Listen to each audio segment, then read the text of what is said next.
Welcome to the Vinyl Siding Institute's training video on installing vinyl siding. This video provides demonstrations of techniques that should be used in the field when installing vinyl siding, trim, soffit, and fascia.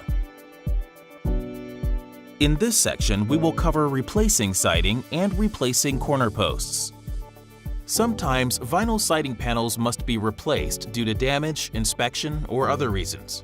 To start, slip a Ziploc tool behind the bottom of the panel above the one to be replaced and unzip it. Now gently bend out the upper panel. Take the nails out of the damaged panel and remove it. Now lock onto the new panel and nail it in place. Use the Ziploc tool again to zip the upper panel over the lock on the new panel. You can replace a damaged corner post with a series of cuts.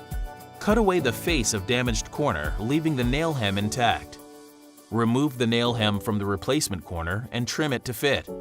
Place the new corner over the nailing hem of the old one and fasten it into position.